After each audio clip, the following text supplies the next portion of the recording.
De todo, muy buenos días. El doctor John Mogollón es R4 de la Unidad de Cuidados Intensivos de nuestro querido hospital. La que les habla es la doctora Carla Cornejo Valdivia. Soy médico intensivista, coordinadora de la Unidad de Soporte Metabólico Nutricional del Hospital Cayetano Heredia. Y en esta oportunidad vamos a traerle un tema bastante interesante desde el punto de vista de manejo clínico, pero también desde el punto de vista de la parte integral metabólico-nutricional. Es una patología que muchas veces no entendemos la trascendencia del manejo especializado desde su detección hasta el manejo post cuidados intensivos. Entonces, dejo la palabra al doctor John Mogollón para que empiece con la disertación. Adelante, doctor.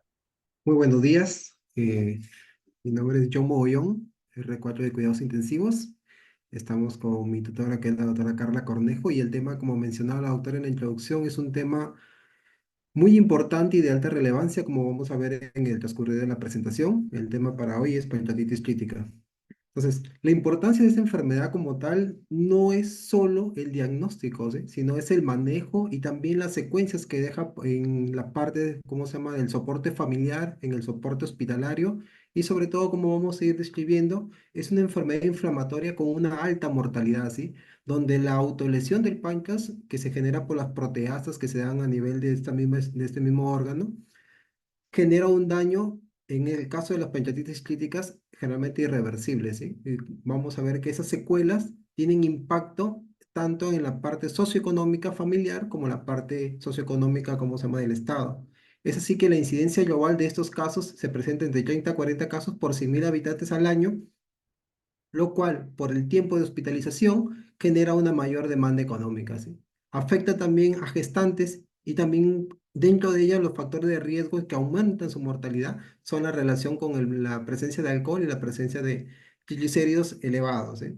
Es una causa común también de ingreso hospitalario y siendo una de las causas más comunes de las patologías gastrointestinales. Y como sabemos, esta patología como tal, por su característica importancia clínica, que es una patología proinflamatoria, genera disfunción multiorgánica, lo cual aumenta la mortalidad, ¿sí?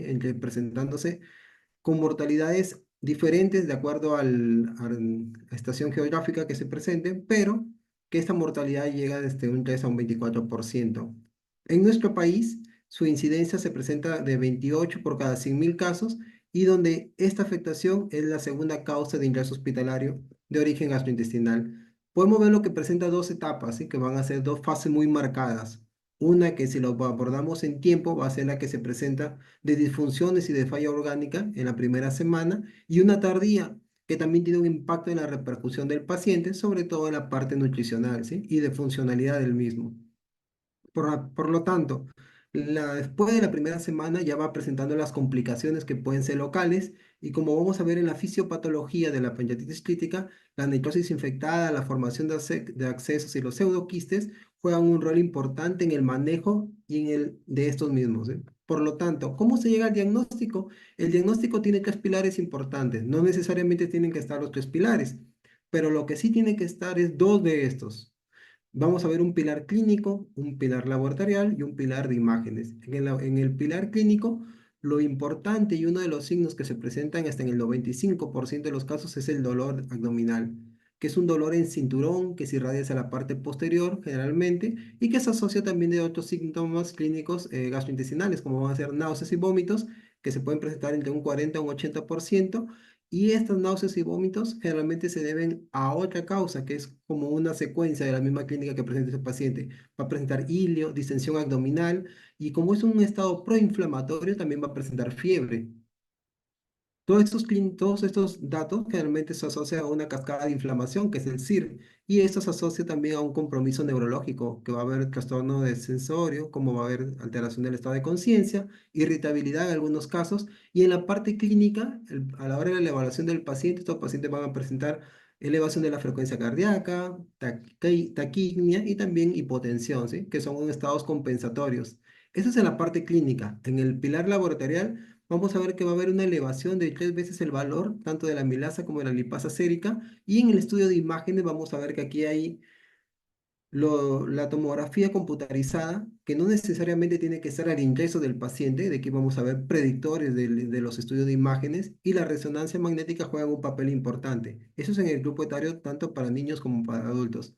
Pero en los niños, la ultrasonografía, por ser un medio menos invasivo, generalmente también juega un rol importante para el diagnóstico de pancreatitis crítica. Es así que cuando hablamos de pancreatitis crítica, solo tenemos que determinar la parte diagnóstica. Tenemos que ver la etiología. Donde la etiología, vemos aquí el papel ya de la ecografía, ¿sí? Que generalmente la primera causa va a ser la litiasis vesicular o la litiasis biliar, que tiene hasta un 70% este rubro de causa de pancreatitis. Por lo tanto, el examen menos invasivo y que tenemos a la mano en los hospitales en emergencia es la ecografía. El exceso de alcohol también en América Latina juega un papel importante. Hay pocos reportes de casos en el 2%, pero en países de Europa, donde vemos que este porcentaje llega hasta un 40%, ¿sí? Lo otro va a ser la presencia de tabaco, la obesidad como tal, sobre todo la obesidad por la acumulación de grasas, ¿sí? Y como es un proceso donde hemos visto en la fisiopatología, daño de la lesión pancreática, por lo tanto genera mayor lipólisis y por lo tanto genera mayor predisposición a inflamación. La hiperlipidemia, como tal, la elevación de los triglicéridos, a partir de un valor de 1000 miligramos por decilitro, por cada 100 miligramos por decilitro que se eleven estos, aumenta el porcentaje de pancreatitis crítica un 4%.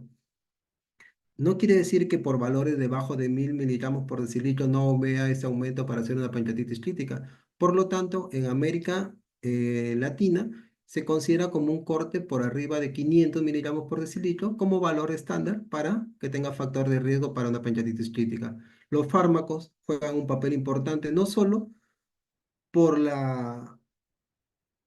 no solo por el hecho de ser una polifarmacia, generalmente lo vamos a ver en pacientes adultos mayores, donde el exceso consumo de fármacos por la polifarmacia genera tanto elevación de sus concentraciones, a veces por el mismo, como se llama, idiosincrasia, toma mayores dosis y eso genera mayor predisposición. Y aquí vamos a ver fármacos que son de uso rutinario, como son antibióticos, las tetracicrinas, va a haber anticonvulsivantes como el ácido valproico, también tratamiento como se llama antivirales que predisponen a hacer, ¿cómo se llama?, la presencia como factor de riesgo en un 5%. Y aquí vamos a ver que hay fármacos que van a ser por categorías, siendo una categoría del 1 a 2, 3 y 4, donde la categoría 1 van a ser los casos que se dan presentando, ¿cómo se llama?, la exposición al fármaco. En los casos 2, generalmente son los fármacos que se dan, que generan pancreatitis, pero que se dan en el 75 solo por ciento de los casos.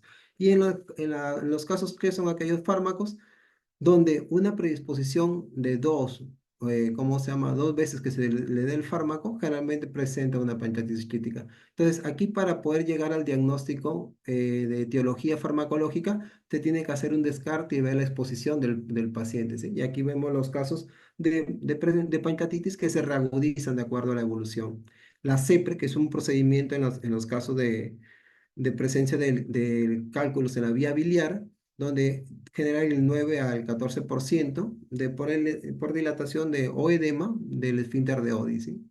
Entonces, con la pandemia se vio que la presencia de casos virales generan también predisposición a la pancreatitis. Es así que el SARS-CoV-2 no está exento de eso. El SARS-CoV-2 es un factor proinflamatorio que generalmente genera también lesión a nivel de la zona, ¿cómo se llama?, del páncreas y por lo tanto genera también una causa de pancreatitis, ¿sí? También hay causas autoinmunes y también causas, ¿cómo se llama?, genéticas, como va a ser la presencia del gen trixinógeno catiónico, ¿sí? Y eso también no solo es la causa, sino saber qué factores de riesgo predisponen a que estos pacientes vean. Los niños, como hemos mencionado, es un grupo.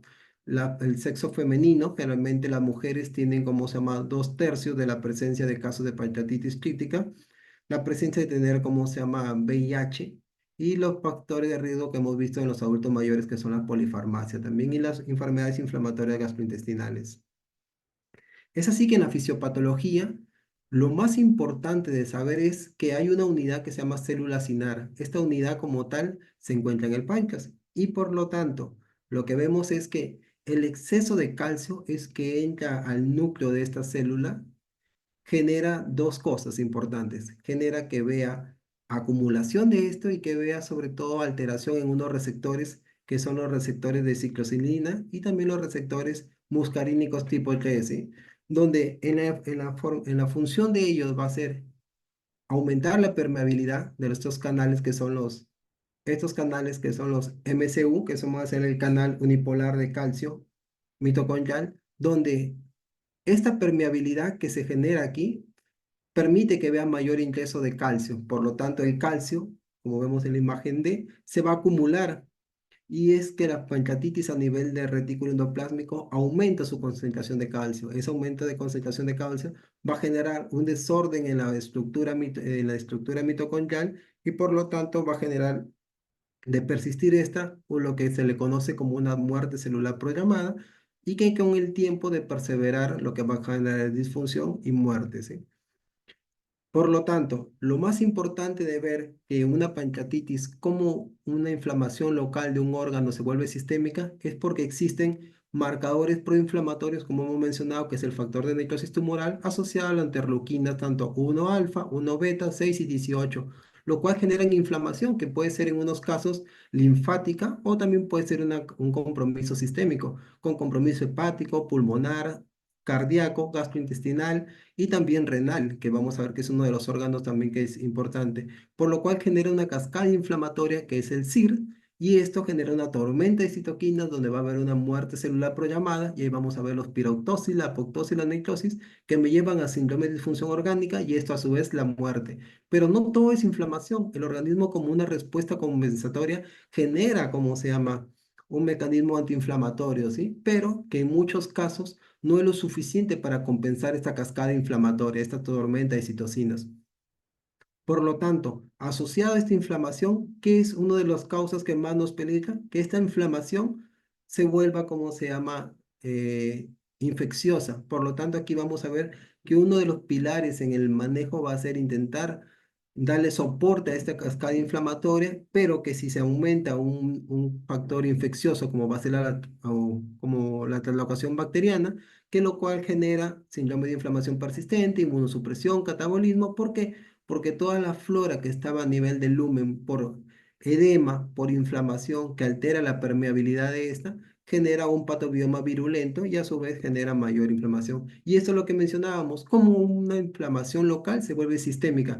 Lo que vemos que acá va a haber una disrupción de lo que se conoce como barrera gastrointestinal, ¿sí? Y esta disrupción, que es por las cascadas inflamatorias de interleuquinas y factores de necrosis tumoral, genera inflamación que generalmente se va en la primera instancia a nivel hepático y también de esta función de alteración de la membrana se genera inflamación a nivel cardíaco, pulmonar y sí o sí el páncreas también juega su papel importante como una fuente proinflamatoria y es que a través de estos marcadores inflamatorios la pancreatitis puede causar daño a nivel respiratorio, causando un ARS, daño a nivel cardíaco, causando un aturdimiento cardíaco y daño, como se llama, a nivel hepático como fuente sistémica de generar cascada proinflamatoria hacia diferentes, como se llama, órganos a través de la circulación portal.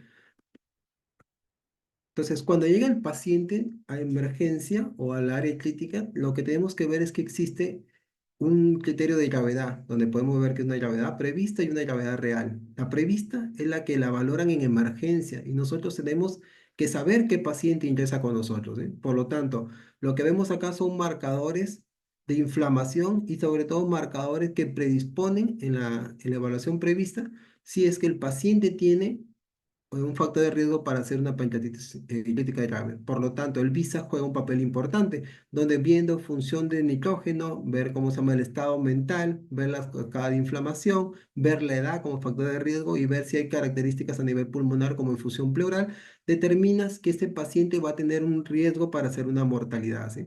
Por lo tanto, si en la valoración yo le doy un puntaje de 1 a cada uno de estos parámetros y vemos que a medida que aumenta la presencia de marcadores del VISA, su mortalidad también en estos pacientes va a estar incrementada. Entonces, valorando parámetros de ingreso, yo puedo saber que es un paciente que se puede presentar complicaciones y dentro de ellas hacer la pancreatitis crítica. Y lo otro es ver en tiempo real y cómo calificar este paciente. Para ello, en los criterios de Atlanta del 2012, se vio que existía una pancreatitis moderada, una moderadamente severa y una severa. ¿Qué quiere decir? Que donde había compromiso o no de falla orgánica en la moderada, sin complicaciones locales o sistémicas a nivel pancreático en imágenes, ¿sí? Lo una moderadamente severa era cuando ya había falla orgánica, pero que ésta se resolvía antes de las 48 horas, sin y puede haber complicaciones locales sin falla orgánica persistente, pero en la pancreatitis aguda severa va a haber falla persistente más de 48 horas. Y estos son los pacientes que ingresan a la unidad de cuidados intensivos y son los pacientes en los cuales nosotros tenemos que hacer soporte. Soporte porque es un paciente que ya llega con disfunciones. Y para entender esto, lo que se hizo es un bostejo para ver la gravedad de la pancreatitis, y esto es lo que generalmente nosotros manejamos en áreas críticas, ¿sí? La pancreatitis grave y la crítica, donde la va a haber presencia en el tiempo de necrosis infectada o insuficiencia orgánica persistente más de 48 horas, o que va a ser un paciente crítico que tiene ya una necrosis infectada y una insuficiencia orgánica persistente, donde el soporte, ya sea de acuerdo a la disfunción que generen estos pacientes, basta per se. Y aquí en esta imagen podemos determinar cómo se llama, cómo el compromiso inflamatorio que es local puede hacerse un círculo vicioso, pero que estos neutrófilos, que son los marcadores inflamatorios, no llegan a generar un CIR como tal con disfunción multiorgánica. Pero en el caso de la parte inferior, donde la pancreatitis con necrosis, que se vuelve perseverante en el tiempo, que se asocia a mayor inflamación, presencia de mayores marcadores inflamatorios, genera sí o sí un círculo vicioso de elevación, de inflamación y causa disfunción multiorgánica. Entonces, ¿hay una relación directa con la morbimortalidad en cuidados intensivos? Sí, y para ello el diagnóstico precoz y saber qué paciente van a ingresar a nuestra unidad crítica es de importancia en el manejo. Y para ver en imágenes cómo se da la severidad por tomografía, está el índice de severidad de pancreatitis, lo cual nos habla de la porcentaje de necrosis en estos pacientes, donde si es un porcentaje menos de, si no hay necrosis, si es un porcentaje menos del 33%, si tiene entre el 33 al 50%, si tiene un porcentaje mayor del 50% asociado a los hallazgos tomográficos, ya sea a través de los criterios como se llama de Baltasar, donde se le da una puntuación a cada valor, ya sea un páncreas normal, con un aumento focal, 2 puntos cuando hay una inflamación anormal peripancreática o cuando hay presencia de colecciones ¿cómo se llama? Pancreáticas o cuando hay dos o más colecciones o presencia de gas, se le da hasta 4 puntos. Cada puntuación de esto, sumado al porcentaje de necrosis, que generalmente son los pacientes que entran a unidades críticas, da una puntuación total, donde a partir de 7 hasta un valor de 10 tiene un índice de severidad alto, lo cual quiere decir que estos pacientes van a hacer sí o sí disfunción orgánica o que son pacientes que ya se encuentran en tal y que necesitan un mayor manejo en áreas críticas. Entonces, para ir resumiendo, el paciente ingresa por emergencia, nosotros tenemos que hacer la evaluación, ver cómo se llama la historia clínica, que es importante, saber qué tipo de paciente tenemos, si tiene un factor de riesgo por hiperlipidemia, si es consumidor de muchos fármacos, si es un paciente que consuma alcohol, y vemos factores de riesgo para la severidad. Y estos pacientes tienen que recibir un tratamiento de acuerdo a lo que se determine en ese momento. Pero eso es un paciente que ya requiere manejo, ¿cómo se llama? De observación de mayor tiempo, tenemos que ver si este paciente usaba, cómo está su saturación, cómo están sus funciones vitales y ver otros tipos de marcadores, cómo van a ser marcadores virológicos, como el SARS-CoV-2, ver valores de amilasa, lipasa y tener en cuenta cuánto es el valor de corte, como hemos mencionado, para cada uno de ellos. Ver la función hepática, ver si o si el nivel de calcio que hemos mencionado que hay una acumulación de calcio, como se llama a nivel pancreático, y hay que ver los valores de esto, ver la presencia de glucosa y determinar también a través de imágenes, ya sea por ultrasonografía con una ecografía o una tomografía más una resonancia, ¿sí? Y lo otro es ver las investigaciones a futuro, ver cuál es el manejo de este paciente y determinar cómo va a ser su evolución en el tiempo para poder hacerle un seguimiento, ¿sí? Si el paciente tiene factores de riesgo para hacer una colangitis, hacer una, ¿cómo se llama? Una medida a través de la endoscopía y poder darle solución a eso, o ver marcadores inflamatorios como la proteína C reactiva, o incluso ver imágenes contrastadas para ver la evolución de las imágenes que se vieron al inicio, ¿sí? Entonces, teniendo ya en cuenta cómo ingresa nuestro paciente, cómo llegamos al diagnóstico y hemos entendido la fisiopatología, lo que vamos a hablar ahora es del manejo. El manejo es lo que se da en áreas críticas. Entonces, para nosotros realizar el manejo de una pancreatitis crítica tiene tres pilares importantes. Uno es la analgesia. Dos es la hidratación y tercero es el soporte nutricional. Entonces, la analgesia como tal juega un papel importante porque si un paciente presenta dolor, es un paciente que no va a comer básicamente por el hecho de tener dolor y lo va a asociar a esa parte. Pero en el caso de los pacientes que están en áreas críticas, la analgesia tiene que ser lo más idónea para el paciente. Por lo tanto, aquí viene el manejo de usar fármacos como los opiáceos, donde su potencial de analgesia es alto y por lo tanto va a disminuir, ¿cómo se llama?, esta sintomatología del paciente. Lo otro, se menciona en algunos estudios que el dar AINES en estos pacientes juega un papel, ¿cómo se llama?, no contributorio en la performance del paciente. ¿Qué quiere decir eso? Que nosotros si damos AINES, lo que podemos predisponer es que estos pacientes hagan otro tipo de lesión gastrointestinal, como van a ser presencia de úlceras porque uno, vienen con un estrés funcional de la patología que lo está causando y dos, son pacientes que están, ¿cómo se llama?, con un medicamento que es un medicamento que predispone a hacer lesiones gastrointestinales. Por lo tanto, es un factor de riesgo, sí. Entonces, se considera que el uso de los opiáceos son de primera elección.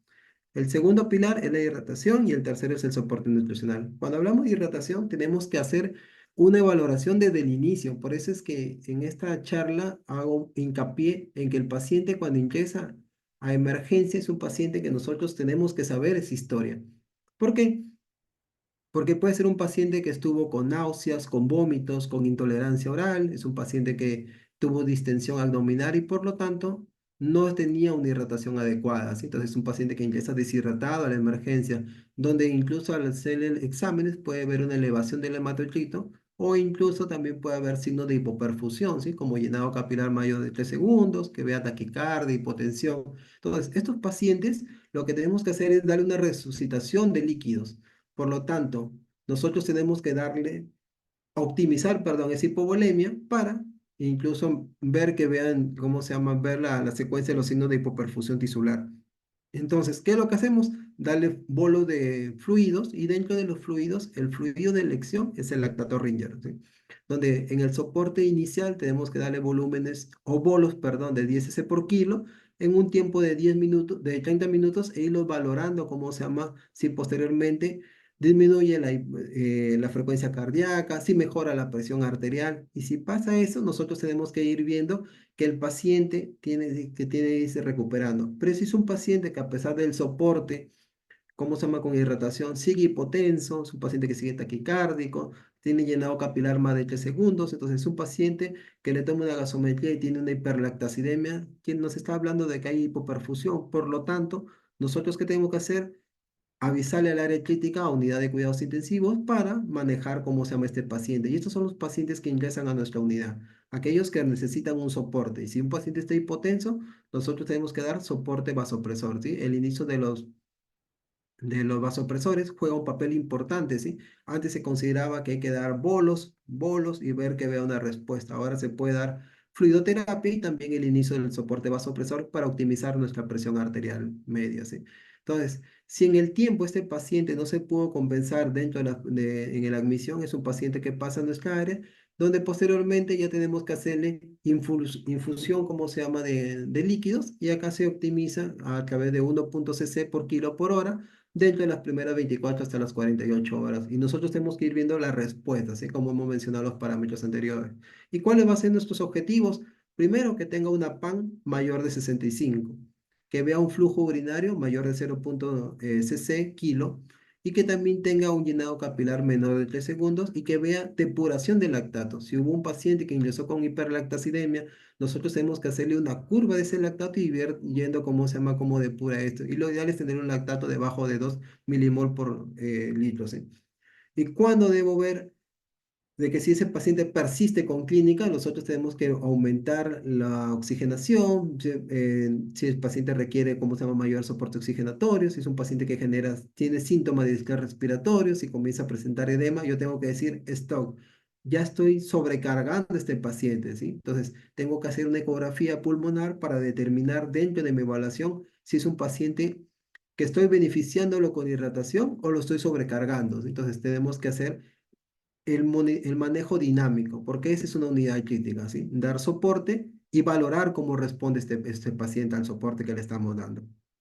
Y aquí ingresar a los pacientes que entran a UCI y determinar cómo se llama las disfunciones que va a ir presentando, de presentarlas, ¿sí? Y ver cómo va a ser la respuesta de este paciente. Y lo otro es, si un paciente después de UCI, lo que tenemos que valorar es que continúe ya cuando ingresa a la unidad con el soporte presor para optimizar la PAN mayor de 75. Intentar en esta unidad, ya optimizando su presión, hacer un balance hídrico neutro. Lo otro es ver que vean signos, si hay signos de congestión, darle tratamiento para que vean mejoría a nivel respiratorio. Y lo otro es darle bolos, sí o sí, de fluidos a 5 cc kilo dentro de 30 minutos para valorar la respuesta, ¿sí? O a la hipotensión o si el lactato está alto, ¿sí? Entonces, el manejo en unidad crítica es dinámico. Es yo valoro, determino cómo está mi paciente, le doy el manejo y veo la respuesta de ese manejo. Por lo tanto, lo que tengo que hacer en el manejo del paciente es un manejo dinámico. Y lo otro que estábamos mencionando en el tercer pilar dentro del manejo en la pancreatitis crítica es la nutrición. Entonces, el paciente que entra a cuidados intensivos, sobre todo en los países en vías de desarrollo como el nuestro, son pacientes que ya ingresan con un estado nutricional deficiente. Por lo tanto, en un paciente crítico, el soporte nutricional juega un papel primordial en la supervivencia de estos pacientes. ¿Por qué? Porque son pacientes que tienen, si les hacemos un balance nitrogenado, va a estar negativo, por lo tanto va a haber el mayor consumo catabólico, disminución de la masa corporal. Si tuviera alguna intervención, va a alterar la parte de la cicatrización y eso generalmente lo genera una inmunosupresión. Entonces nos hacemos la pregunta, ¿cuándo iniciar el soporte nutricional? ¿Por qué vía iniciarlo? ¿Y cuáles van a ser nuestras metas de manejo? Entonces, aquí la tendencia actual es siempre ser lo más fisiológico posible, ¿sí? Y dentro de ello lo que vamos a determinar es que la vía enteral juega un papel importante y primordial. Pero si no se puede esta, se tendría que hacer por soporte parenteral, ¿sí? Como complementar la vía enteral si es que no se llega a los requerimientos basales o en el caso de que no se pueda iniciar la vía enteral, dar el soporte parenteral. Entonces, ¿por qué juega un papel importante la vía enteral? Porque hemos mencionado en la fisiopatología que la alteración de la barrera, ¿cómo se llama? Gastrointestinal genera mayor predisposición a hacer translocación bacteriana. Por lo tanto, desde ahí se tiene que evitar la translocación bacteriana. Entonces, ¿qué tenemos que hacer? Es darle soporte enteral en lo posible, pero para ello tenemos que hablar de la estabilidad hemodinámica, ¿sí? Entonces, ¿cuándo vamos a hablar de estabilidad hemodinámica? Lo vamos a mencionar ahorita. Entonces, como conclusión de esta lámina es que la mejor ruta para satisfacer los requerimientos nutricionales siempre va a ser la más fisiológica y en este caso sería la gastrointestinal. Entonces, ¿qué importancia tiene el soporte nutricional en la pancreatitis crítica? Dos pilares importantes, disminuir la translocación bacteriana y aumentar la inmunidad de la mucosa como tal. Por lo tanto, lo que vamos a hacer es darle mantenimiento a esta barrera a través de que tenga los cilios que estén operativos, que no vea atrofia de los mismos, para que no genere alteración como se llama a nivel gastrointestinal, ¿sí? Entonces, va a haber una modulación de la respuesta inflamatoria, va a haber un mantenimiento de la función inmune, va a disminuir el catabolismo muscular y va a haber reparación del tejido. Entonces, ese es el papel de la nutrición. Y en pacientes que entran a áreas críticas, tenemos que ver que no solo es el paciente que ingresa con una patología como tal, es un paciente que ingresa con múltiples patologías y el hecho de estar en una área crítica también lo predispone a hacer infecciones dentro de esta unidad. Por lo tanto, si vemos que es un paciente que ingresa con una sepsis, que está con una disfunción multiorgánica, generalmente su morbimortalidad es, está alta desde que ingresa a cuidados intensivos. Pero si nosotros hacemos que no funcione el tracto gastrointestinal con soporte enteral, lo que vamos a hacer es que este órgano como tal genere mayor compromiso infeccioso y por lo tanto mayores disfunciones. Por lo tanto, los pacientes que ingresan a nuestra unidad, como hemos mencionado, son pacientes que ingresan con clínica de hipoperfusión y en este caso por la pancreatitis crítica va a ser son pacientes que no reciben, como se llama, nutrición enteral. Entonces, la atrofia de vellosidades, la alteración de la mucosa gástrica, lo que va a hacer es que altere la barrera, va a haber sobrecrecimiento bacteriano y genera mayor riesgo para infección. Entonces, ¿cuándo debemos iniciar? Lo que hay que asegurar sí o sí siempre va a ser la perfusión esplácnica. Como hemos mencionado, nuestra PAN objetivo va a ser mayor de 65 milímetros de mercurio. Con ello, lo que tenemos que hacer es ver qué parámetros me permiten determinar cómo se llama la estabilidad hemodinámica. Primero, cuando hablamos de estabilidad hemodinámica, con una PAN mayor de 65. Cuando yo tengo soporte vasopresor, pero su dosis de noradrenalina va a ser menor de 0,4 microgramos kilo minuto. Cuando tengo lactato, pero en descenso, un lactato menor de 2 milimol por litro, o cuando hago una saturación venosa que sea mayor de 60. Entonces, si yo inicio soporte nutricional teniendo un paciente ya estable hemodinámicamente, la pregunta es, ¿cuándo lo inicio? Las guías de manejo nos mencionan que el soporte nutricional se debe iniciar lo más precoz posible. Los estudios actuales mencionan tiempos de 24 a 48 horas, o tiempo mayor a 48 horas. Lo que se menciona en este estudio es que el soporte nutricional en pancreatitis crítica generalmente se debe iniciar dentro de las 24 a 48 horas, teniendo un paciente estable hemodinámicamente y que tenga el tracto gastrointestinal funcionable para poder darle el soporte, ¿sí? Entonces aquí nos hacemos la pregunta de este estudio, la nutrición enteral menos de 48 horas en comparación a la nutrición parenteral se debe iniciar. Entonces, lo que hablamos aquí es el soporte parenteral y enteral mayor a 48 horas. Y el otro bloque es nutrición enteral menos de 24 horas en comparación a la nutrición parenteral versus enteral entre 24 y 48 horas. Respecto a esto, hay pocos estudios que hablan del soporte nutricional dentro del rango de 24 a 48 horas, pero la tendencia es siempre ser lo más precoz posible. Por lo tanto, lo que mencionamos en este estudio es ver el impacto de la nutrición integral entre las 24 horas versus los pacientes que inician entre 24 a 48 horas en pancreatitis severa, ¿sí? Donde vemos que en la tabla inferior las intervenciones que van a ser valoradas, la mortalidad, el riesgo para infección y las intervenciones quirúrgicas, ¿sí? Donde los pacientes que ingresan con soporte antes de las 24 horas tienen una disminución en la presencia de intervenciones quirúrgicas en este bloque de pacientes, ¿sí? Y también hay otro bloque importante que es en la mortalidad como tal, solo si es que se ve este punto, ¿sí? Por lo tanto, de aquí podemos ir concluyendo algo, que el soporte nutricional juega un papel importante en la supervivencia de los pacientes críticos, ¿sí? Y sobre todo en los pacientes con pancreatitis crítica. Y lo otro, AUCON, es las intervenciones quirúrgicas que también tienen un descenso en la presencia, ¿cómo se llama?, de los pacientes que ingresan con soporte nutricional precoz. Y lo que vemos acá es, en este bosquejo, es que los pacientes que ingresan de manera temprana, su mortalidad es como se llama, se disminuye o es poco probable de acuerdo al inicio, como se llama, del soporte nutricional, como se llama, temprano, ¿sí? Entonces, lo que quiero dar a entender es que a pesar de que los estudios nos orientan a dar soporte nutricional temprano, la nutrición enteral dentro de las 24 horas puede no conferir ningún beneficio, ¿sí? Pero en comparación al inicio, ¿cómo se llama?, de las 24 a 48 horas, ¿sí? Por lo tanto, iniciar muy precoz no juega un papel importante. Lo que sí juega un papel y está determinado es que el soporte nutricional dentro de las 24 a 48 horas debe darse como tal, ¿sí? Y hay otros estudios que hablan de qué vía iniciar, ¿sí? ¿Es lo mismo iniciar por sonda nasogástrica o ser sonda nasoyonal en el soporte de la pancreatitis crítica? Lo que está determinado a la fecha es que, como tal, el inicio de la sonda nasogástrica debe ser de primera elección, ¿sí? Siempre hemos mencionado que lo más fisiológico posible debe ser el manejo de los pacientes, ¿sí? Por lo tanto, no se recomienda la nasoyunal como manejo de primera línea. Nosotros tenemos que ser lo más fisiológicos.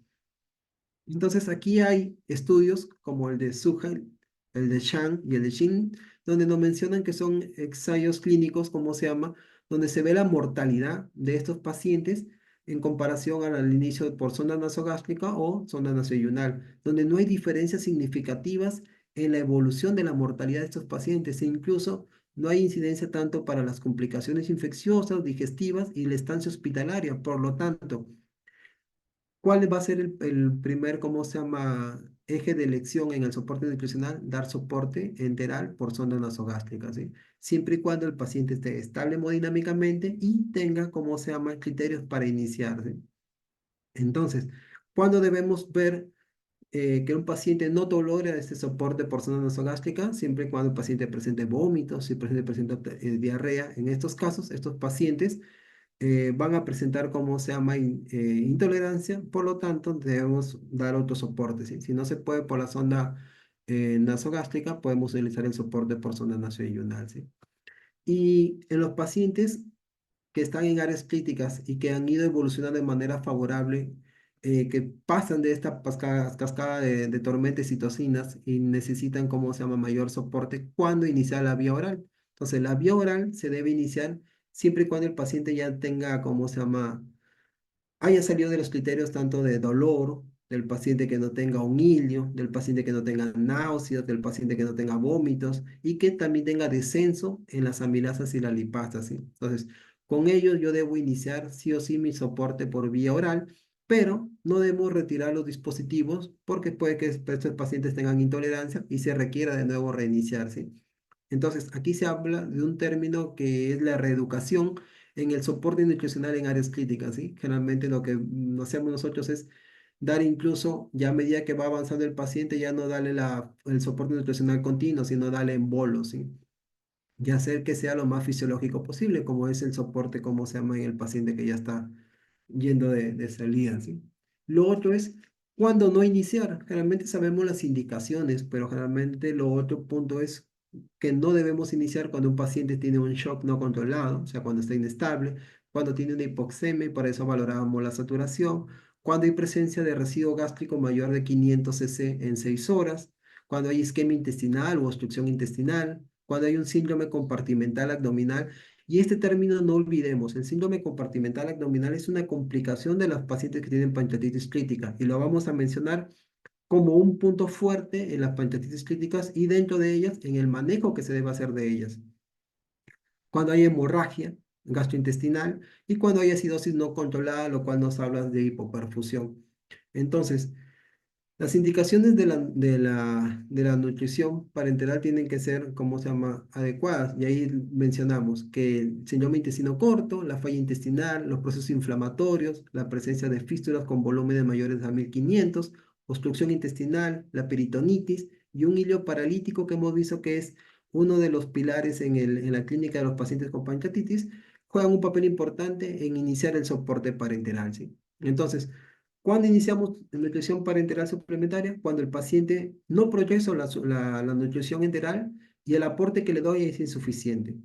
O cuando la NEC no aporta los requerimientos esenciales porque es un paciente que está en hipermetabolismo, ¿sí? O cuando hay insuficiencia gastrointestinal, ya sea porque hay presencia de hilio, hay presencia de dolor, distensión, diarrea, vómitos, o cuando hay mala absorción. En estos casos, yo debo dar nutrición NPT y lo ideal es hacer un monitoreo de los requerimientos del paciente a través de una calorimetría, ¿sí? Dentro del manejo del paciente en áreas críticas, la calorimetría indirecta juega un papel importante en valorar el estado nutricional del paciente. Pero nosotros decimos, dar nutrición parenteral tiene sus beneficios, sí, pero también tiene sus riesgos. Y dentro de los riesgos van a ser complicaciones metabólicas, mecánicas e infecciosas. Se menciona que las complicaciones metabólicas es un paciente que está con una alteración pancreática, por lo cual va a ser una insuficiencia de este. Entonces, es un paciente que está predispuesto a hacer aumento, como se llama, de glucosas. Es un paciente que está predispuesto a hacer hipervolemia, hipercagnia, alteraciones electrolíticas, ¿sí? Y lo otro van a ser complicaciones mecánicas. El hecho de colocar un dispositivo invasivo puede generar neumotoras, enmotoras, presencia de trombos, alteración del plexo braquial o mal posición del dispositivo, ¿sí? Y lo otro es ver el riesgo de infecciones. E incluso acá lo que se menciona que el hecho de que el paciente presente hiperglicemias, en el 50% de los casos, generalmente lo que va a hacer es que estos pacientes tengan mayor predisposición a ser factores de riesgo infecciosos y dentro de ellos la presencia de gérmenes, ya sean gram positivos como Staphylococcus aureus o gram negativos como Klebsiella, Pseudomonas acinetobacter o incluso la presencia de hongos, ¿sí?, que van a ser factores de riesgo, ya que hay un marcador muy importante como es el score de Ortowski, que habla ya de los pacientes que requieren soporte nutricional, que están en estancia hospitalaria, que están en soporte ventilatorio y que dentro de ellos hacer infecciones fúngicas juega un papel importante, sí. Entonces, sabiendo que la nutrición parenteral como tal tiene sus indicaciones, nosotros también tenemos que ver que la nutrición enteral, también en un paciente que hemos mencionado que hay una complicación que es el síndrome compartimental, se puede dar el manejo, ¿cómo se llama?, de soporte nutricional. Y para ello nosotros tenemos que hacer una medición de la presión intraabdominal. Hacer la medición de la presión intraabdominal me va a dar valores. Y esos valores, generalmente cuando yo tengo un valor menor de 15, yo tengo que ver si doy una dieta enteral y dar el monitoreo, hacer, ver la secuencia. Cuando esta elevación de la presión intraabdominal es mayor de 15, yo puedo dar soporte, pero a una velocidad de 20 cc hora. Pero cuando la presión intraabdominal está por arriba de 20 milímetros de mercurio, sí o sí debo suspender temporalmente el soporte nutricional para ver cómo puedo ayudar, cómo se llama a mi paciente en la proyección del soporte, cómo se llama nutricional. Y por eso es un paciente que tiene un abdomen donde se le ha hecho una intervención quirúrgica, que aquí vamos a ver cuáles son los manejos de esta, donde tenemos que tiene espacio y que hay disminución de la pía, en ello se debe continuar el soporte enteral, ¿sí? Entonces, una complicación de los pacientes con pancreatitis crítica en cuidados intensivos es el síndrome compartimental. No olvidemos que como tal es una emergencia médica. ¿Y eso qué quiere decir? Que se debe manejar se debe diagnosticar y se debe manejar de manera precoz. En otras palabras, yo tengo mi presión de perfusión abdominal, que va a ser mi PAN, mi menos mi PIA, donde este valor es un valor aproximado. Lo que nosotros tenemos que ver es la clínica del paciente. ¿Qué quiere decir? Que yo puedo tener una hipertensión intraabdominal, pero que no necesariamente me cumpla un criterio de síndrome compartimental abdominal. ¿Y cómo yo defino el síndrome compartimental abdominal? Cuando ya hay una pía por arriba de 20 milímetros de mercurio o se asocia también a una disfunción orgánica nueva y que no hay una causa externa que lo genere. Entonces, y aquí vemos clasificación del síndrome compartimental como tal, donde en un punto de la presión intraabdominal se pierde la complacencia, ya pocos volúmenes que se mueven o pocas presiones, lo que se va a generalmente se va a generar es una disfunción y signo de hipertensión intraabdominal, donde los órganos que van a estar más afectados va a ser la parte renal con disminución del flujo urinario, por eso esos pacientes generalmente causa con lesión renal y lo que tiene que hacerse es el soporte dialítico en estos casos, ¿sí? De ser necesario. Entonces, ¿cómo se genera el síndrome compartimental abdominal por una pancreatitis? Lo que vamos a ver que por sí el hecho de que vea una inflamación en el páncreas genera, ¿cómo se llama? Inflamación, ¿sí? Genera edema. Entonces, ese edema lo que va a generar es aumento de la presión intraabdominal que se va a elevar, lo que va a hacer una compresión a nivel de la vena cava, que va a disminuir el flujo sanguíneo, por lo tanto, ¿cómo se llama? La alteración en el gasto cardíaco, y eso lo que me va a generar es disfunción orgánica, ¿sí? De persistir en el tiempo, lo que va a hacer es una disfunción orgánica y esto se vuelve un círculo vicioso, porque va a haber alteraciones, como hemos mencionado, a nivel cerebral, a nivel pulmonar, a nivel gastrointestinal, a nivel cardíaco, a nivel renal. Y este es el primero que vamos a ir viendo, ¿sí? La alteración del flujo urinario. Y para entenderlo fisiológicamente, lo que vemos es que a medida que aumenta la presión intraabdominal, vamos a ver que va a haber mayor compromiso sistémico. Por ejemplo, aquí, si aumenta la presión intraabdominal en valores, lo que va a haber es alteración fisiopatológica de mayor órganos. A mayor valor, lo que vamos a determinar que en primera instancia va a haber un compromiso. Lo más proximal que tenemos es la caja torácica, pero si ese valor se incrementa, lo que va a haber alteración a nivel del sistema nervioso central. Y en eso lo que quiere entender es que al incrementar la pía, sí o sí lo que se va a ver es alteraciones patológicas de diferentes órganos, porque va a haber una alteración entre el volumen, que es intraabdominal, y la presión intraabdominal.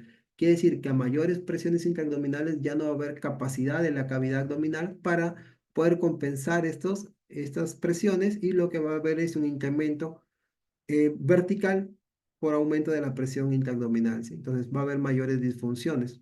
Entonces, lo que vemos que si tenemos una pía de 10 milímetros de mercurio, va a haber disminución, como se llama, del flujo sanguíneo a nivel mesentérico. Si hay una pía entre 15, lo que va a haber oliguria. Y si la pía aumenta por arriba de 30 milímetros de mercurio, lo que vamos a presentar es anuria, ¿sí?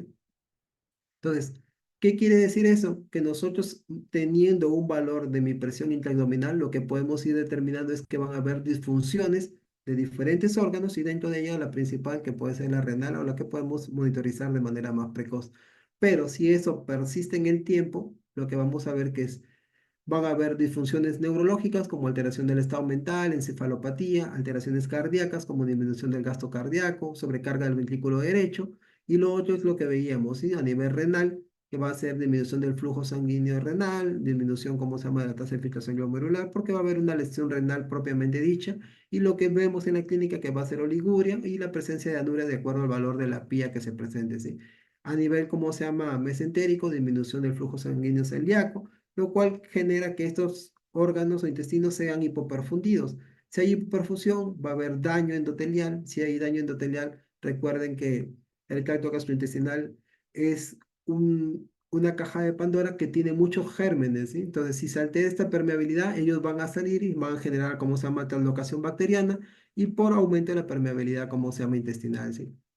Entonces, es toda una secuencia de cascada de eventos que se presentan en una patología que pudo ser local, pero que por su propio manejo o por su propio estado proinflamatorio se vuelve sistémica, ¿sí? Entonces va a haber disturbios metabólicos e incluso a nivel, ¿cómo se llama?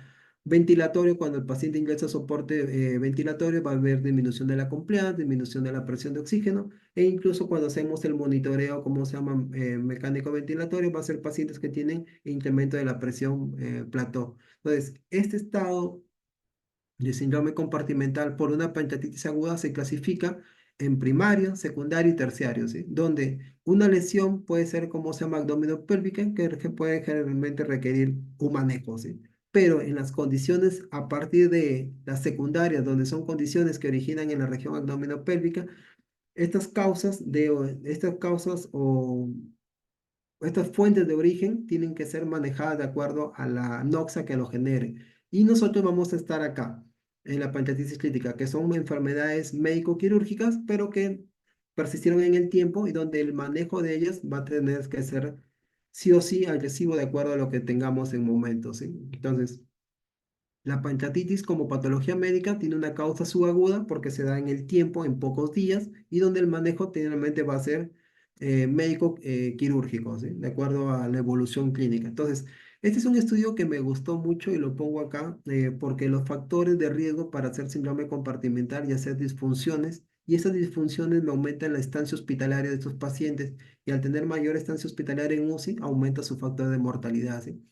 Donde mencionan los factores de riesgo, que son la resucitación de fluidos, donde el dar sobrecarga hídrica lo que me genera es mayor edema, y hemos visto que es un estado proinflamatorio donde las heces intestinales por sí ya están edematizadas y nosotros les damos mayor volumen, generalmente generamos mayor alteración de la permeabilidad como se llama intestinal.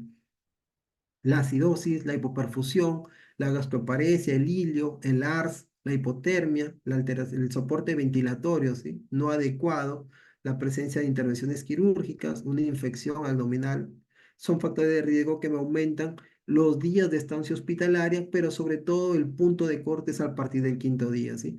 Si estas complicaciones o estos factores de riesgo no son manejados en este tiempo, lo que va a hacer a partir del quinto día es que va a tener un incremento por arriba de un incremento, ¿cómo se llama? Súbito de del manejo hospitalario y sobre todo de las complicaciones en mortalidad, ¿sí? Entonces, aquí vemos que el valor de la PIA juega un papel importante porque si no corrijo esta, si no hago un manejo adecuado asociado a los factores de riesgo, lo que me va a incrementar son los días de estancia hospitalaria. Entonces, ya tenemos la patología como tal, que es el síndrome compartimental, que es una complicación de la pancreatitis crítica. Entonces, lo que tenemos que hacer es qué hacer con ese manejo. Entonces, aquí puede haber un manejo médico o un manejo quirúrgico, ¿sí? Entonces, el manejo médico, si no hay una disfunción orgánica, tenemos que hacer la sedación, hacer una paracentesis de la citis, de la presencia de líquido, o darle, ¿cómo se llama? Bloqueantes, como se llaman, neuromusculares, para que el abdomen tenga una mayor complacencia y tenga mayor capacidad de distensión. Por lo tanto, es un paciente que se puede manejar. Pero si tenemos que tiene una pía por arriba de 20 milímetros de mercurio asociado a una nueva disfunción orgánica, lo que tenemos que hacer es hacer liberación de la fascia abdominal. Y para ello hacer una descompresión abdominal y podemos hacerla en primera instancia dándole soporte con una sonda nasogástrica, una sonda como se llama rectal, darle el manejo anterior mencionado y con ellos darle medidas de manejo si hay respuesta. Y si en el tiempo esto persiste, lo que tenemos que hacer es el manejo ya avanzado de lo que son las complicaciones en el síndrome compartimental que requieren intervención quirúrgica, ¿sí? Entonces, estos pacientes van a requerir, ¿cómo se llama?, mayor manejo. Entonces, vemos ahí cuáles van a ser el esquema. En el tratamiento médico, como hemos mencionado, siempre tener una PAN objetivo mayor de 60 o 65. Lo otro es eliminación del volumen. Ya le dije, si tiene un paciente en una ecografía veo presencia de congestión pulmonar, lo que tengo que hacer es optimizar mi balance y hacer, ¿cómo se llama?, depresión del volumen que está sobrante, ¿sí? Lo otro es ver una sedación y parálisis, evitar la agitación, que aumente la presión intraabdominal, evitar la distensibilidad, aumentar la distensibilidad, perdón, de la pared abdominal, que es a través de los bloqueos neuromusculares y así disminuir mi pilla. Y lo otro es descomprimir siempre. Ya hemos dicho, hacer un drenaje de la citis o eliminar el contenido intestinal a través de las sondas, ya como se llama, ya sea una sogástrica, una sonda rectal o incluso hacer una colonoscopia de acuerdo a ser necesario. Y en el manejo quirúrgico, lo otro es cómo se debe descomprimir, ¿sí? En primer lugar, una de las medidas de manejo que hacemos en cuidados intensivos y con el manejo multidisciplinario con el equipo de cirugía es hacer la fasciotomía, ¿sí? Que es liberar, ¿cómo se llama?, la pared abdominal y así dejarle mayor espacio y que ésta pueda tener mayor complacencia para disminuir mi presión intraabdominal y evitar los efectos que genera esta, ¿sí? Lo otro es, en otras instituciones, el uso de la malla sintética, ¿sí? Donde se colocan la presencia de mallas para poder ver la ventaja de disminuir el edema y ver la proyección y poder ver en el tiempo real cómo se llama, cómo va la parte, si hay signos o no de presencia de isquemia, ¿sí? Y lo otro van a ser en el manejo, la presencia de back, de colocarlos, estos son, ¿cómo se llama?, un poco menos accesible, uno por los costos y el otro no es porque también tiene riesgo para hacer presencia de fístulas enterocutáneas. Y lo otro es que generalmente ya es un cierre más avanzado, que generalmente son los cordones, como se llama, elastoméricos, los cuales se manejan de manera dinámica y se van cerrando en el tiempo, ¿sí? De acuerdo a cómo va la evolución a nivel de la presión intraabdominal. Pero el síndrome compartimental, en primera instancia, es una de las complicaciones, como se llama, agudas que presenta el paciente con pancreatitis crítica, pero otras también de las complicaciones van a ser la necrosis pancreática como tal. Esta diferencia del síndrome compartimental se presenta en el tiempo. Por ejemplo, este es un paciente que ingresa por una pancreatitis, que en primera instancia es una pancreatitis aguda edematosa, ¿sí?, no complicada, pero que en la evolución del tiempo a las 2 semanas ya presenta signos, ¿cómo se llama?, de una pancreatitis necrotizante, donde podemos ver en la imagen que vemos que tanto la cabeza como la cola del páncreas tienen todavía persevera tejido, como se llama, pancreático, ¿sí? Pero que en el tiempo, a las 4 semanas, ya vemos que hay una colección necrotizante que está localizada, amurallada, y este es uno de los objetivos en el manejo de la pancreatitis crítica, ver en qué tiempo también se pueden manejar estas complicaciones que son esperables, ¿sí? Y lo otro es, si esta persiste y se infecta, lo que vamos a ver es presencia de aire, ¿cómo se llama?, en la zona pancreática, pero que requiere un manejo y dentro de ello lo que va a hacer es ver si ya en el tiempo tenemos una colección que tiene sus paredes bien delimitadas, hacer, como se llama, un manejo lo más posible, lo más, como se llama, idóneo, que es a través de la vía percutánea, ¿sí? Y esta imagen es la fisiopatología de cómo un páncreas normal termina en un páncreas necrotizado, que es básicamente por signo de hipoperfusión que se genera a nivel pancreático, y lo que se debe ver en este estado es cuándo se debe iniciar el uso de antibióticos. Entonces, los antibióticos como tal tienen sus indicaciones y a eso es lo que íbamos. En los pacientes que tienen pancreatitis complicadas con infección del páncreas, en ello deben darse. Como hemos mencionado en la fisiopatología, hay factor de necrosis tumoral e interleuquinas, por lo tanto, generan una inflamación. La inflamación no es sinónimo de antibióticos. El hecho de que un paciente tenga fiebre no es sinónimo de antibiótico. Lo que tenemos que nosotros hacer es ver en el tiempo y no dar antibiótico profilaxis, ¿sí? Sino ver las condiciones de mi paciente, cómo va a ir evolucionando, si ha hecho un compromiso de necrosis pancreática y con ello ver el manejo, ¿sí? Entonces, lo que tenemos que hacer es ver que con el manejo antibiótico, esta colección que se genera tiene que llegar en mejores condiciones para ser drenada y lo ideal es llegar más allá de las 4 semanas. Y lo otro pilares en el manejo es el aspirar, ¿cómo se llama? Para tomar muestras de estas colecciones tiene que ser en el tiempo y en las mejores, ¿cómo se llama?, condiciones del paciente. Es así que en los primeros días, cuando ya se presenta esta presencia de colecciones, no se debe tocar el páncreas, ¿sí? Lo ideal es ver que pase las 4 semanas y determinar con ello la evolución en el tiempo para poder verlo con el equipo de radiología y que pueda hacer una evacuación de esta colección de la manera más idónea posible, ¿sí? E incluso en otras instituciones lo que se hace es dejar stent que son para hacer permeabilidad, hacer lavados e ir viendo cómo con tomografía la evolución en el tiempo real de cómo van a ir siendo, cómo se llama, el drenaje de esto y ver marcadores inflamatorios, ¿sí? Aquí la PCR y la procalcitonina juegan un papel de monitoreo, más no, como se llama, de inicio, ¿sí? Entonces, es importante ver la presencia de cómo se hace el uso de los antibióticos en una pancreatitis crítica y lo otro es ver, como hemos mencionado, la insuficiencia pancreática exógena, ¿sí? Como tal, hemos visto que la pancreatitis afecta a un órgano tan importante como es el páncreas, pero que también juega un papel en la clínica de los pacientes. Si el paciente comienza a presentar esteatorrea, se le hace un dosaje de lactasa como se llama uno y esta está menor de 100 unidades por gramo, lo que vamos a hacer es dar el diagnóstico de una pancreatitis exógena y sobre todo mencionar como hay en este gráfico que ya sea una pancreatitis leve o una severa, los pacientes al inicio tienen todo el derecho de hacer una insuficiencia pancreática, ¿sí? Pero en la evolución del tiempo, los pacientes con pancreatitis severa generalmente son los pacientes que van a tener mayor riesgo para hacer insuficiencia pancreática y por lo tanto en ellos hay que darle el manejo. ¿El manejo cómo se va a hacer? Darles unidades de lipasa, 50.000 en el almuerzo y darle la mitad de estas en la otra comida que va a ser la cena y ver respuesta. La respuesta va a ser si me disminuye la deposición de líquidas, si hay ingesta, mejor tolerancia a la ingesta oral o enteral. Entonces vamos viendo que hay una respuesta idónea en el tiempo, ¿sí? Porque esto, como vemos acá, las insuficiencias pancreáticas, mire la perseverancia del porcentaje de pacientes que presentan en el caso de una pancreatitis crítica, ¿sí? Es persistente. Y para ir concluyendo la ponencia, mencionar que en las conclusiones que el 10% de las pancreatitis son graves, ¿sí? Que van a aumentar el tiempo de estancia hospitalaria hasta 12 semanas e incluso estos pacientes cuando salgan del alta puede que no vuelvan a hacer sus actividades, incluso puede que no vuelvan a trabajar, pero que dentro de la estancia hospitalaria su mortalidad aumenta hasta un 50% del el hecho de tener una pancreatitis crítica, ¿sí?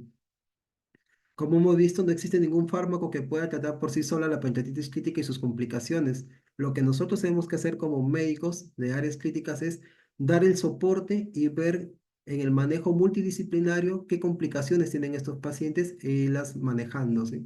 El otro es que el paciente crítico con desnutrición, que es en el caso de nuestro país, como un país en vías de desarrollo, el riesgo nutricional juega un papel en contra en estos pacientes. Por lo tanto, su mortalidad e incluso otro término que es muy manejado en áreas críticas, que es la debilidad adquirida en cuidados críticos, juegan una disfunción o, ¿cómo se llama?, un retardo en el manejo de estos pacientes a 5 años, ¿sí? Entonces, los pacientes con pancreatitis crítica complicada, el síndrome compartimental es una emergencia médico-quirúrgica. Tenemos que diagnosticarla, tenemos que manejarla y tenemos que hacer un seguimiento del manejo para poder evitar mayores complicaciones en estos pacientes. Y como último punto, el soporte nutricional, no solo en cantidad, sino en calidad, es un pilar en el manejo de estos pacientes. Por lo tanto, en UCI tener una compresión amplia del tracto gastrointestinal juega un papel importante en la inmunidad humana, ¿sí? Por lo tanto, hay que hacer siempre y tener en cuenta la interfaz mucosa-intestino, que si nosotros la dejamos de lado y si nosotros no la tenemos en cuenta, estos pacientes lo que van a hacer es aumentar simplemente su mortalidad. Esta era la ponencia respecto a pancreatitis crítica. Doctora Carla, le cedo la palabra. Muchas gracias, doctor John Mogollón. Primero felicitarlo por la exposición tan detallada y creo que no nos quedarían muchas preguntas que resolver. Sin embargo, por el tiempo, porque tenemos otras exposiciones, le agradecemos mucho, no sin decirles a todo el público que nos ha acompañado que la unidad de cuidados intensivos siempre, el servicio de cuidados intensivos generales siempre va a estar prestos a poder apoyarlos tanto desde el punto de vista académico, desde el punto de vista asistencial e de investigación. Nos despedimos, doctor, muchísimas gracias. Cualquier cosa por interno nos pueden escribir, gustosos de poder atenderlos, porque este es el manejo que realizamos el día a día con este grupo de pacientes. Como bien lo dijo el doctor, son de manejo multidisciplinario. Muchas gracias y muy buenos días. Muchas gracias, doctora Carla. Gracias a ti, Johncito.